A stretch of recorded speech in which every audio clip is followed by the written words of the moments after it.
ಕಿಂದರ್ ಜೋಗಿ bro, ಏನಾಯ್ತು? ಅಷ್ಟೊಂದು ಸಬ್ಗ ಆಗ್ಬಿಟ್ಟಿದ್ಯಾ?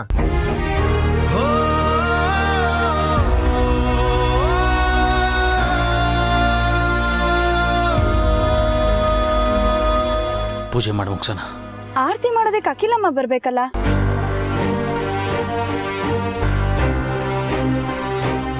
ನೀನೇ ಹೋಗಿದ್ಯಲ್ಲ ಕಿಂದರ್ ಜೋಗಿ, ನಿನ್ ಮದರ್ ಇಂಡಿಯಾನ ಕರ್ಕೊಂಡ್ ಬರಕ್ಕೆ ಬರ್ಲಿಲ್ವಾ? ಏನಾಯ್ತು ಬ್ರೋ?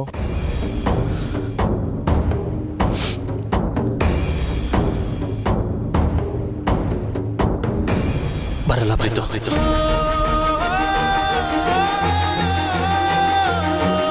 ಈ ಕಿಂದರ್ ಜೋಗಿ ಮ್ಯಾಜಿಕ್ಕು ಮುಗೀತು. ನಾನು ಕಿಂದರ್ ಜೋಗಿ ಅಲ್ಲ, ಆದಿತ್ಯ ಅನ್ನೋ ವಿಷಯ ಅಮ್ಮಂಗೆ ಗೊತ್ತಾಗೋದು.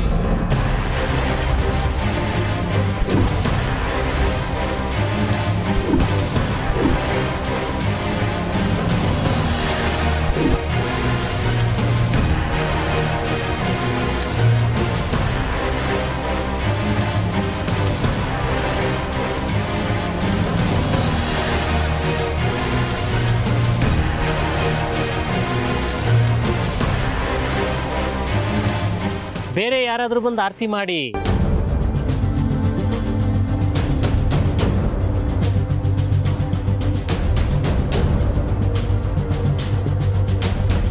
ಪಾರ್ವತಿ, ನೀನೇ ಆರತಿ ಮಾಡಿಬಿಡು. ನಾನಾ ಮಾಡಮ್ಮ ಪಾರ್ವತಿ, ಯಾಕೆ ಹೆದರ್ಕೋತಿದ್ಯಾ?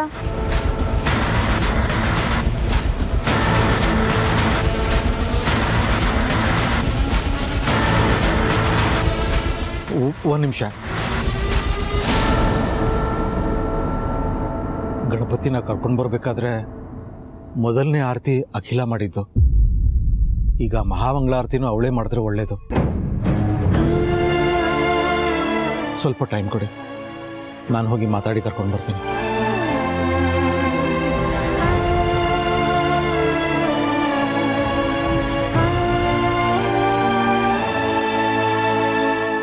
ಬ್ರೋ, ನಾವು ಹೋಗೋಣ. ನಾವೆಲ್ಲ ಹೋದ್ರೆ ಮಾಮ್ ಬಂದೇ ಬರ್ತಾರೆ.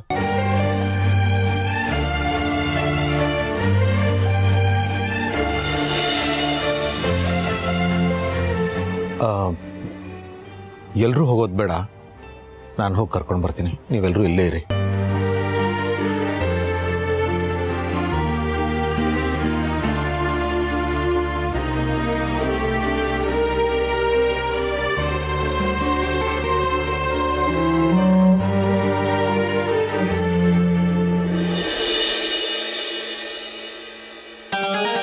ಗಣೇಶ, ನಿನ್ನನ್ನ ವಿಘ್ನ ವಿನಾಶಕ ಅಂತಾರೆ. ನೀನು ವಿಘ್ನಗಳನ್ನ ವಿನಾಶ ಮಾಡೋ ಶಕ್ತಿ ಇರೋನು ಅಂತಂದ್ಮೇಲೆ ವಿಘ್ನಗಳ ಎಲ್ಲಾ ರೂಪಗಳು ನಿಂಗೆ ಗೊತ್ತಿರತ್ತೆ. ಒಂದು ಕೆಲ್ಸಕ್ಕೆ ಎಷ್ಟು ರೀತಿ ವಿಘ್ನಗಳು ಎದುರಾಗತ್ತೆ ಅನ್ನೋ ಅನಾಲಿಸಿಸ್ ನಿನ್ನ ಹತ್ರ ಇದ್ದೇ ಇರುತ್ತೆ. ಪ್ರಾಬ್ಲಮ್ ಸಾಲ್ವ್ ಮಾಡೋನಿಗೆ ಪ್ರಾಬ್ಲಮ್ ಏನು ಅಂತ ಗೊತ್ತಿರಲ್ವಾ? ವಿಘ್ನಗಳ ಪಟ್ಟಿ ಇರೋ ನಿನ್ ಮುಂದೆನೆ ನಂಗೊಂದು ವಿಘ್ನ ಹೊಳ್ದಿದೆ. ನಿನ್ನ ಆರತಿ ಮಾಡೋಕೆ ಅಖಿಲ ಅತ್ತೆ ಅಂತೂ ಬರೋದಿಲ್ಲ. ಇನ್ನುಳ್ದಿರೋದು ನಿನ್ನ ಪರಮ ಭಕ್ತೆ ಪಾರ್ವತಿ. ಅವಳು ಆರತಿ ತಟ್ಟೆ ಎತ್ಕೊಂಡು ನಿನಗೆ ಆರತಿ ಮಾಡೋಕೆ ಬರೋ ಅಷ್ಟರಲ್ಲಿ ವಿಘ್ನ ಅವಳಿಗೆ ಹೇಳ್ದೆ ಕೇಳ್ದೆ ಹೊಡಿಯತ್ತೆ. ಏನ ವಿಘ್ನ ಅಂತ ನೋಡ್ತಿದ್ಯಾ?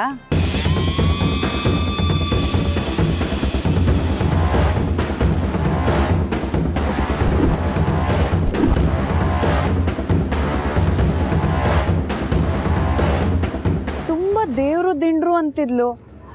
ಇವತ್ತು ನಮ್ ಪಾರ್ವತಿಗೆ ನಿನ್ ಪಾದದಡಿನೇ ಪ್ರಾಣ ಬಿಡೋಕೆ ಅವಕಾಶ ಮಾಡ್ಕೊಡಪ್ಪ.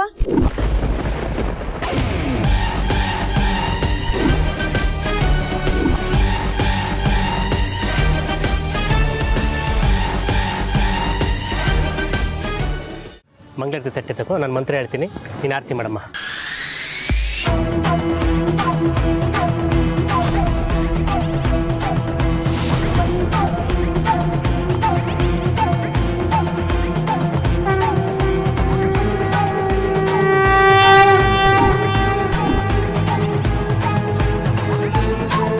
ಒಂದ್ ನಿಮಿಷ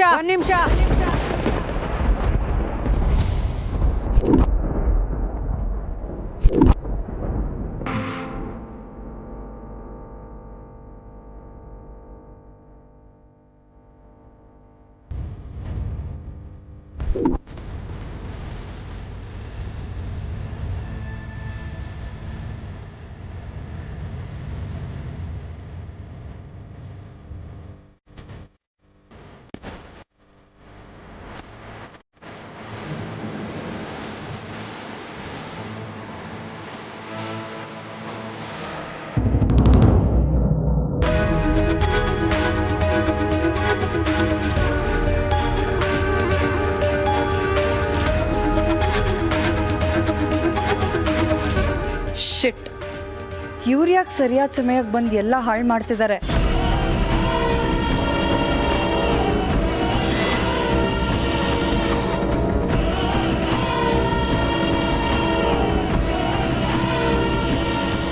ದೇವ್ರ ಕೆಲಸ ಅರ್ಧಕ್ಕೆ ನಿಲ್ಸಿದ್ರೆ ಯಾರಿಗೂ ಕ್ಷೇಮ ಅಲ್ಲ. ನನ್ನ ಘನತೆಗೆ ಭಕ್ತಿಗೂ ಸಲ್ಲೋ ಅಂಥದ್ದಲ್ಲ. 100 ತೊಂದರೆಗಳಿರಲಿ, ಅವನಿಗೆ ತಲೆಬಾಗಿ ಶರಣಾಗೋದಕ್ಕೆ ಬಂದಿದ್ದೀನಿ. ಮಂಗಳಾರತಿ ಮಾಡಿ ಹೊರಡ್ತೀನಿ.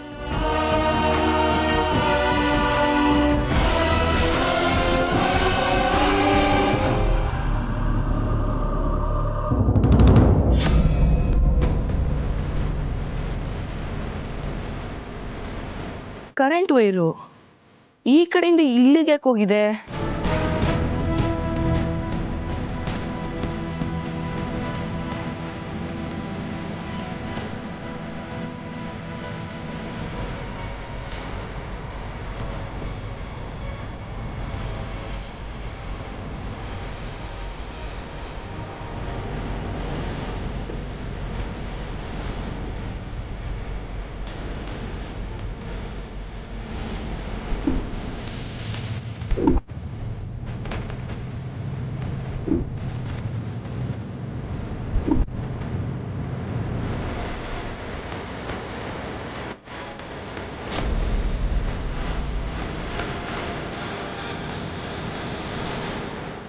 ಈ ವೈರ್ನ ಈ ಕಡೆಯಿಂದ ಯಾಕೆ ತಗೊಂಡು ಹೋಗಿದ್ದಾರೆ?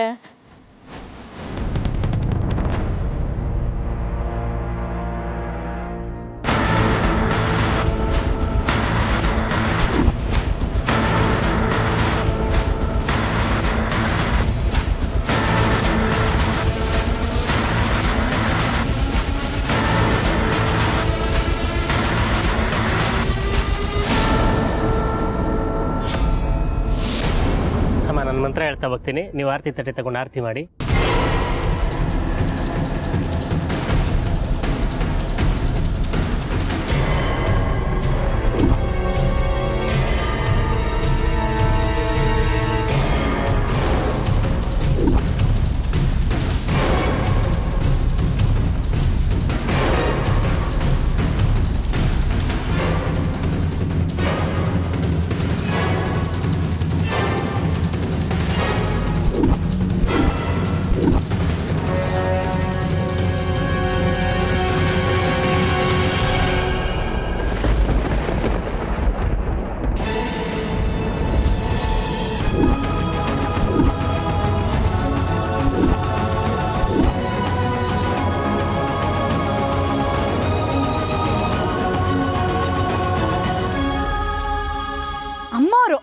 ಅಮ್ಮವ್ರನ್ನ ತಳ್ತ್ಯಾ ನೀನು?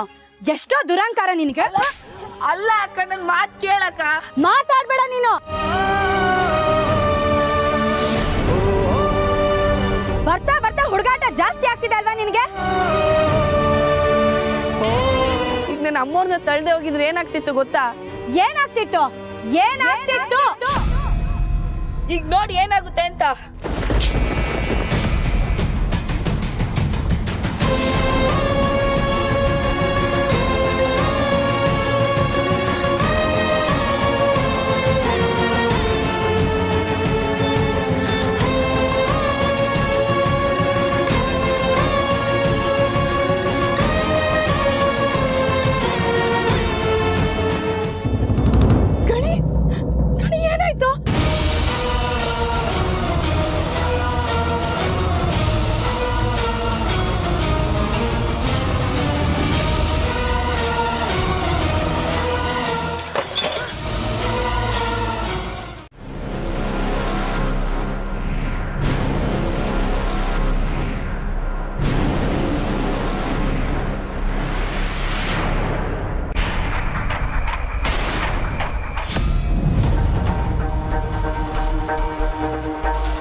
ಅತ್ತೆ,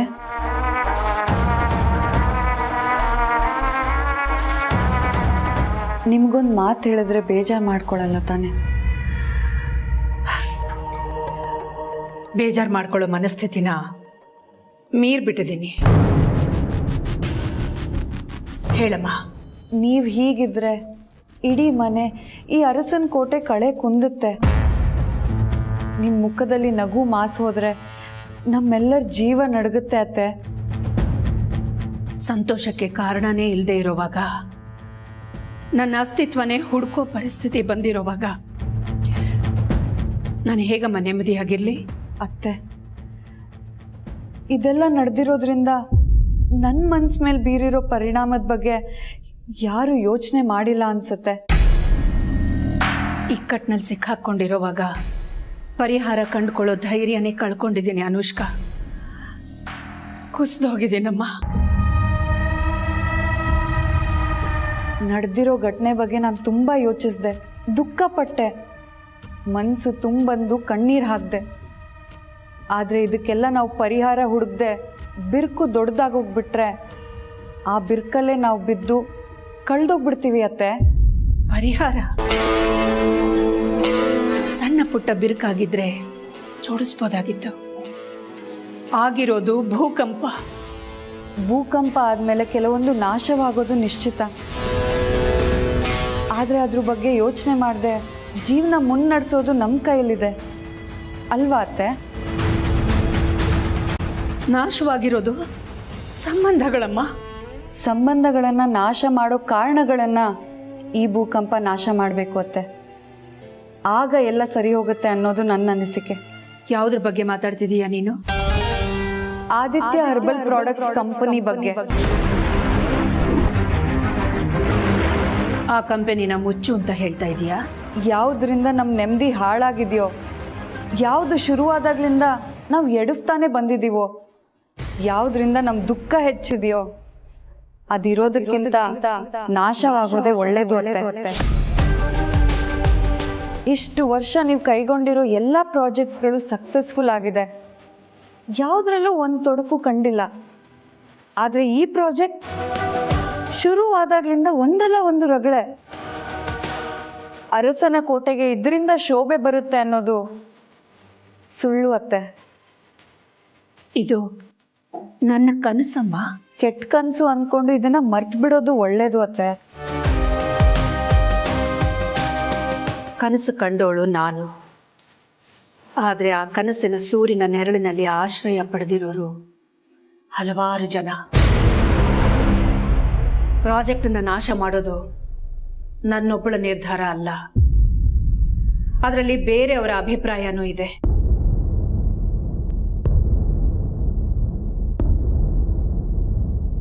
ನೀವು ಯಾರ ಅಭಿಪ್ರಾಯದ ಬಗ್ಗೆ ಚಿಂತೆ ಮಾಡ್ತಿದ್ದೀರೋ ಅವರಿಗೂ ಈ ನಿರ್ಧಾರದ ಬಗ್ಗೆ ಒಪ್ಪಿಗೆ ಇದೆ ಅತ್ತೆ. ಏನು ಹೇಳ್ತಿದೀಯ ನೀನು? ನಾನು ಖುದ್ದಾಗಿ ಮಾತಾಡಿದಾಗ ಅವರೇ ಈ ಪ್ರಸ್ತಾಪ ಮಾಡಿದ್ದಾರೆ. ನೇರವಾಗಿ ಅಲ್ಲದೆ ಹೋದರೂ ಮನಸ್ಸಿನ ಮೂಲೆಯಲ್ಲಿ ಕೊರಿತಿರೋದಂತೂ ನಿಜ. ನನಗೀಗ ಏನು ಮಾಡಬೇಕು ಅಂತಲೇ ಗೊತ್ತಾಗ್ತಿಲ್ಲ ಅನುಷ್ಕಾ. ಜೀವನದಲ್ಲಿ ಮೊದಲನೇ ಬಾರಿ ನಾನು ಈ ಥರ ಆಯ್ಕೆಗಳಿಲ್ಲದೆ ನೋವನ್ನು ಅನುಭವಿಸ್ತಾ ಇರೋದು. ಆಯ್ಕೆ ಮಾಡೋ ಅವಕಾಶ ನಿಮ್ಮೆದುರಿಗೆ ಇದೆ ಅತ್ತೆ. ನಿರ್ಧಾರ ನಿಮ್ಮ ಕೈಯಲ್ಲಿದೆ. ತಕ್ಷಣ ಯೋಚನೆ ಮಾಡುವಷ್ಟು ವ್ಯವಧಾನ ಇಲ್ಲ, ಸ್ವಲ್ಪ ಸಮಯ ಬೇಕಾಗುತ್ತೆ. ಸಮಯ ಮೀರೋದ್ರೊಳಗೆ ನಿರ್ಧಾರ ತಗೊಂಡು ಸಂಬಂಧಗಳನ್ನು ಗಟ್ಟಿ ಮಾಡ್ಕೊಳ್ಳೋಣ ಅತ್ತೆ. ಥ್ಯಾಂಕ್ಸ್ ಅನುಷ್ಕಾ, ನಿನ್ನ ಕನ್ಸರ್ನ್ಗೆ. ಇದು ನನ್ನ ಕರ್ತವ್ಯ ಅತ್ತೆ. ನಾನೇನು ಬರ್ತೀನಿ.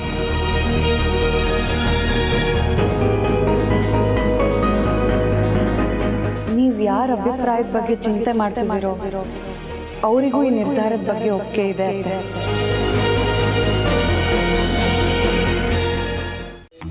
ಕೆಲಸ ಹುಚ್ಚೆದ್ದು ಕೆಲಸ ಮಾಡಬೇಕು.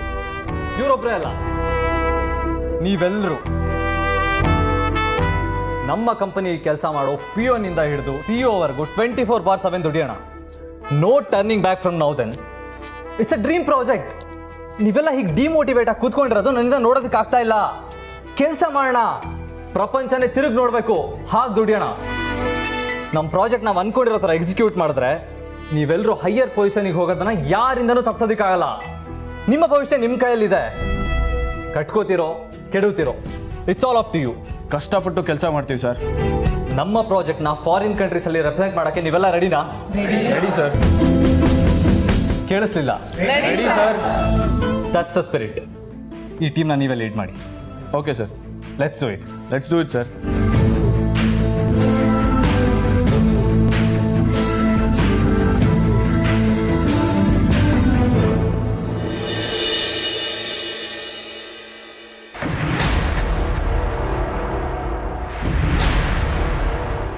ಮೇಡಮ್, ದೊಡ್ಡ ಯಜಮಾನ್ರು ಎಲ್ಲಿದ್ದಾರೆ? ಸ್ಟ್ರೈಟ್ ಹೋಗಿ ಲೆಫ್ಟ್ ಹೋಗಿ.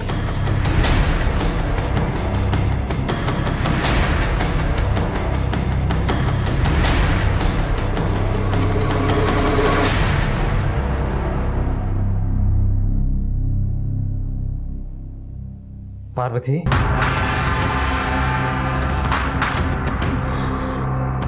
ಯಾರು ನೆಮ್ಮದಿಗೋಸ್ಕರ ಇದೆಲ್ಲ ಮಾಡ್ತಿದ್ದೀರೋ ಗೊತ್ತಿಲ್ಲ, ಆದರೆ ನೀವು ತಗೊಳ್ತಿರೋ ನಿರ್ಧಾರ ಖಂಡಿತ ಸರಿಯಲ್ಲ. ವಿದ್ಯೆ ಇಲ್ದಿರೋ ಈ ಬುದ್ಧಿಗೆ ಹೊಳಿತಿರ್ಬೇಕಾದ್ರೆ ಓದಿ ಕಲ್ತೋರು ಇದೆಲ್ಲ ತಿಳಿದೇ ಇರೋದಕ್ಕೆ ಹೇಗೆ ಸಾಧ್ಯ? ಪಾರ್ವತಿ, ಯಾವ ವಿಷಯ ಮಾತಾಡ್ತಾ ಇದೀಯಾ? ಏನಾಯ್ತು? ಅಖಿಲಮ್ಮ ಕಂಡಿರೋ ಕನಸನ್ನು ನಾಶ ಮಾಡಿ ಮನೇಲಿ ನೆಮ್ಮದಿ ಸೃಷ್ಟಿಸ್ತೀನಿ ಅಂತ ಹೊರಟ್ರೆ ಅದು ಭ್ರಮೆಯಾಗಿ ಉಳಿಯುತ್ತೆ. ಅಮ್ಮನ ಕನಸನ್ನ ನಾನು ನಾಶ ಮಾಡೋದಾ? ಕೋಟೆ ಕಟ್ಟಿರೋ ಅಮ್ಮನ ಎದುರು ನಿಂತು ಅವರೇ ಕಟ್ಟಿರೋ ಈ ಸಂಸ್ಥೆನ ನಾಶ ಮಾಡಕ್ಕೆ ಹೊರಟಿದ್ದೀರಲ್ಲ, ಇದು ಯಾವ ನ್ಯಾಯ? ಕೇಳೋ ಹಕ್ಕಿಲ್ಲ, ಆದರೂ ಕೇಳ್ತಾ ಇದ್ದೀನಿ. ಅಖಿಲಮ್ಮ ನಮ್ಮನ್ನೆಲ್ಲ ಮಕ್ಕಳಾಗಿ ನೋಡ್ಕೊಂಡಿದ್ದಾರೆ. ಅಖಿಲಮ್ಮನ ಮಗಳಾಗಿ ಅರ್ಸನ್ ಕೋಟೆ ಮನೆ ಭಾಗಿಯಾಗಿ ಕೇಳ್ತಾ ಇದ್ದೀನಿ. ಅವ್ರ ಕನ್ಸನ್ನು ನುಚ್ಚುನೂರು ಮಾಡಿ ಅದ್ರಲ್ಲಿ ನೆಮ್ಮದಿ ಹುಡ್ಕೋ ಸಾಹಸ ಯಾಕೆ? ಈ ಕಂಪ್ನಿನ ನಾನು ಮುಳುಗಿಸ್ತಾ ಇದ್ದೀನ? ಅಮ್ಮನ ಕನಸನ್ನ ನುಚ್ಚುನೂರು ಮಾಡ್ತಾ ಇದ್ದೀನ? ಏನು ಹೇಳ್ತಾ ಇದೆಯಾ ಪಾರ್ವತಿ? ನನಗೊಂದು ಅರ್ಥ ಆಗ್ತಾ ಇಲ್ಲ. ಈ ಕಂಪ್ನಿನ ಮುಚ್ತಾ ಇದ್ದೀರಂತೆ.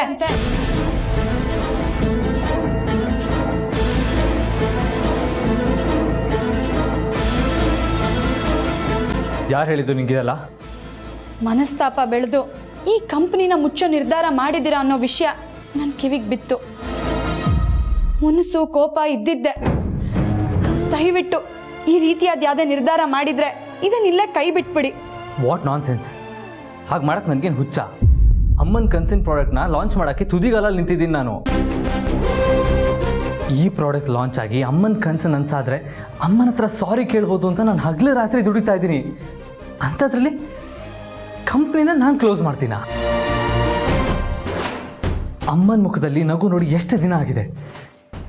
ಆ ನಗು ವಾಪಸ್ ತರಬೇಕು ಅಂದರೆ ಇರೋದು ಒಂದೇ ದಾರಿ.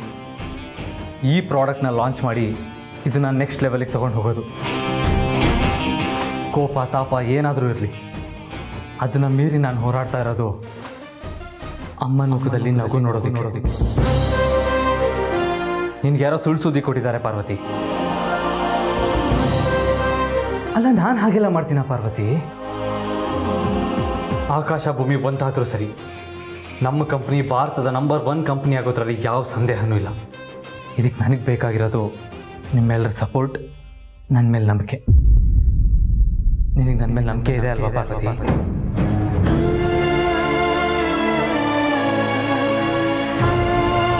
ಕೋಪ ಏನೋ ತೋರಿಸ್ಕೊಂಡೆ, ನಂಬಿಕೆ ತೋರಿಸೋದಕ್ಕೆ ಹಿಂದೆ ಮುಂದೆ ನೋಡ್ತಾ ಇದೆಯಲ್ಲ ಪಾರ್ವತಿ. ನನ್ನ ಶಕ್ತಿ ಮೀರಿ ಈ ಸಂಸ್ಥೆಗೆ ಏನಾಗಬೇಕೋ ಅದನ್ನು ನಾನು ಮಾಡ್ತೀನಿ. ಇದು ಉಳಿಯುತ್ತೆ, ಬೆಳೆಯುತ್ತೆ. ತಪ್ಪರ್ಥ ಮಾಡ್ಕೊಂಡಿದ್ದಕ್ಕೆ ನನ್ನನ್ನು ಕ್ಷಮಿಸ್ಬಿಡಿ. ಥ್ಯಾಂಕ್ಸ್ ಪಾರ್ವತಿ, ನನಗೋಸ್ಕರ ನಾನು ಬೆನ್ನ ಹಿಂದೆ ಇರ್ತೀನಿ ಎಂದಿದ್ದಕ್ಕೆ. ಅಖಿಲಮ್ಮಗೋಸ್ಕರ ಇರ್ತೀನಿ.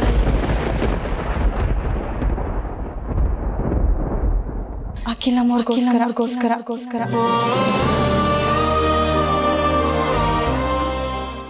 ಅನುಷ್ಕಾ, ಯಾಕೆ ಹೀಗೆ ಕೂಗಾಡ್ತಿದೀಯಾ? ಏನಾಯ್ತು?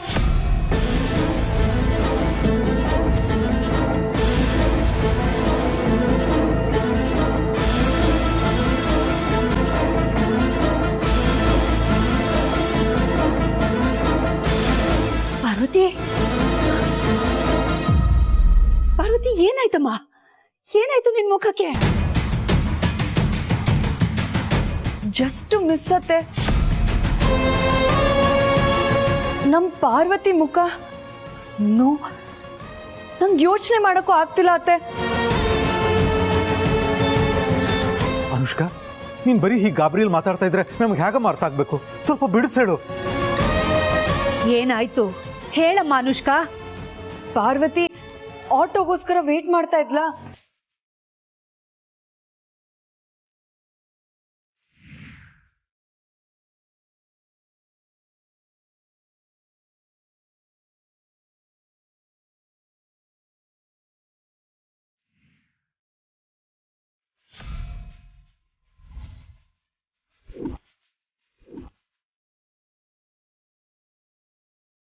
ಅತ್ತೆ, ಇಷ್ಟೆಲ್ಲ ಆದ್ಮೇಲೆ ಹೇಗ್ ಸುಮ್ಮನೆ ಇರಕ್ಕಾಗತ್ತೆ?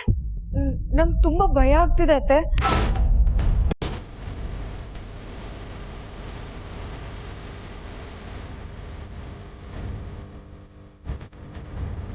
ಅದನ್ನ ನನ್ನಿಂದ ಸಹಿಸ್ಕೊಳಕ್ ಆಗ್ತಿಲ್ಲ ಅತ್ತೆ. ಅಲ್ಲೇ ಪೊಲೀಸ್ ಸ್ಟೇಷನ್ಗೆ ಕರ್ಕೊಂಡು ಹೋಗೋಣ ಅಂತಿದ್ದೆ, ಬಟ್ ಇವಳಿದ್ದಿದ್ದ ಪರಿಸ್ಥಿತಿಲಿ ಮನೆ ಕರ್ಕೊಂಡ್ ಬರೋದೇ ಉತ್ತಮ ಅಂತ ಕರ್ಕೊಂಡ್ ಬಂದೆ. ಇಂಥದ್ದೆಲ್ಲ ನಮ್ಮ ಬಿಸ್ನೆಸ್ ಅಲ್ಲಿ ಕಾಮನ್ ಅತ್ತೆ. ಆದ್ರೆ ಪಾರ್ವತಿ ಹಳ್ಳಿ ಹುಡುಗಿ, ಇಂಥದ್ದೆಲ್ಲ ನೋಡೋದಿರ್ಲಿ, ಕೇಳು ಇರಲ್ಲ ಅತ್ತೆ. ನೋಡಿ ನೋಡಿ ಹೇಗೆ ಎದುರ್ಕೊಂಡಿದ್ದಾಳೆ ಅತ್ತೆ. ಮೊದಲು ಪೊಲೀಸಿಗೆ ಫೋನ್ ಮಾಡಿ. ಇವಳ ಮುಖಕ್ಕೆ ಇಂಕ್ ಬದಲು ಆಸಿಡ್ ಏನಾದ್ರೂ ಹಾಕ್ಬಿಟ್ಟಿದ್ರೆ?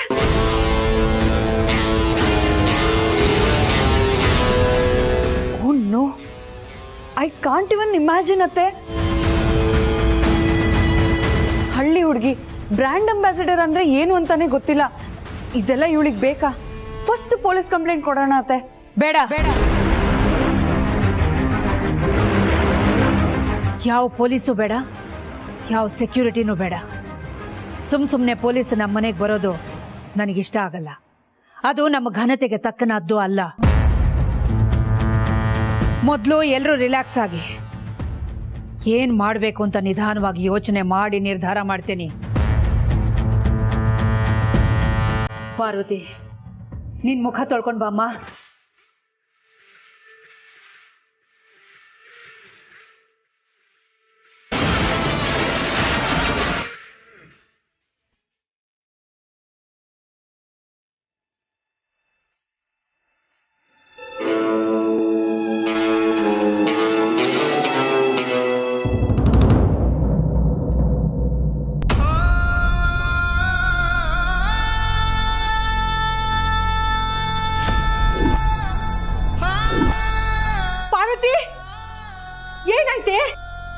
ಏನಾಯ್ತೆ? ಮುಖ ಎಲ್ಲ ಏನಮ್ಮ ಇದೆಲ್ಲ?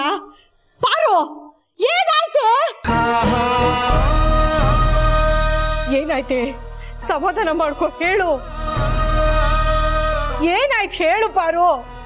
ಸಾವಿತ್ರಕ್ಕ, ಒಂದ್ ಕ್ಷಣ ಸಾವು ಕಣ್ಮುಂದೆ ಬಂದಾಗಾಯ್ತು. ಇನ್ನೂ ನನ್ನ ಹೃದಯ ಕಂಪಿಸ್ತಿದೆ. ಸಾವ? ಯಾವಾಗ? ಹೇಗೆ? ನನ್ನ ಪಾಡಿಗೆ ನಾನು ನಿಂತಿದ್ದೆ, ಯಾರೋ ಒಬ್ಬ ಬಂದ.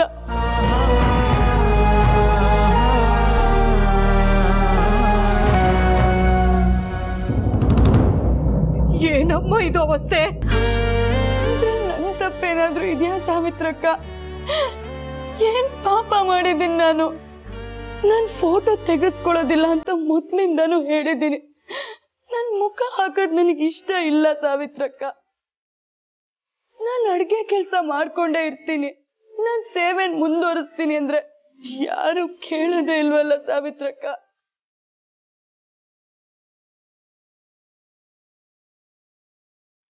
ಜೀವಕ್ಕೆ ಕುತ್ತು ಬರೋ ಇದ್ಯಾವುದೋ ಕೆಲಸ ನನಗ್ ಬೇಕಾ ಸಾವಿತ್ರಕ್ಕ? ಬೀದಿಲ್ ನಿಂತಿದ್ ನನಗೆ ಈ ಬೆದರಿಕೆ ಬೇಕಾ? ಇವೆಲ್ಲ ಬೇಕಾ ಸಾವಿತ್ರಕ್ಕ? ಸಮಾಧಾನ ಮಾಡ್ಕೋ ಪಾರ್ವತಿ. ಇದನ್ ಬಿಟ್ಟು ನನ್ಗೆ ಬೇರೆ ಏನು ಹೇಳಕ್ ಆಗಲ್ಲ.